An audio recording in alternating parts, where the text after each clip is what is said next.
m'appelle Michel, quant à se présenter. Je suis bénévole depuis plusieurs siècles dans ce joli musée d'histoire naturelle. Et d'ailleurs, l'iguanodon qui est dans l'exposition, je l'ai connu, il était encore vivant. Ce que le musée représente pour moi, mais beaucoup de choses. C'est une seconde famille que j'ai adoptée, qui m'a adopté et dans laquelle j'ai passé de très nombreuses heures à découvrir, redécouvrir et me faire beaucoup d'amis. J'habitais Lille depuis très peu de temps, je ne suis lillois que depuis une bonne vingtaine d'années et j'étais venu en visite avec une association qui s'appelle la Renaissance du Lille Ancien où nous avions été très bien reçus et en visitant les réserves et en particulier le petit musée de géologie, j'avais vu le conservateur à l'époque qui était Thierry et je lui avais dit « mais vous ne cherchez pas des bénévoles ici ?» Et il m'a dit « oui, mais ça ne se sait pas ».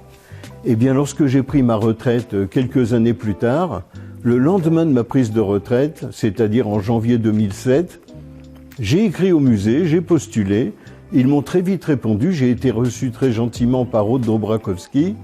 Et j'ai fait tout de suite l'affaire, semble-t-il, et ça remonte à février 2007. Mon objet favori, mais il y a des milliers d'objets favoris en fait.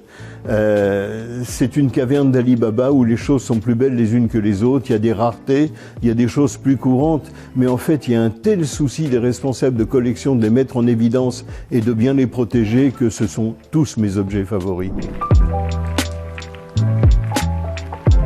Un futur musée, pour moi, l'idéal, ce serait un musée ouvert à tous gratuitement, qui permettrait... En fait, un musée, c'est l'appropriation de tous, hein, c'est un patrimoine commun, et je pense que les enfants ont à se l'approprier. Un musée, c'est pas un mausolée, un musée, c'est pas un cinéma. On y vient pour connaître le bien commun et le transmettre ensuite à ses enfants.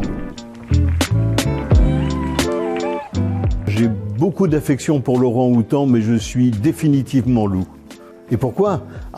D'abord le loup est un être que j'aime beaucoup, qui a failli disparaître, qu'on réimplante, et tant mieux, il est à sa place, il a totalement sa place parmi nous. Et aussi j'ai écrit un roman préhistorique où un loup a énormément d'importance.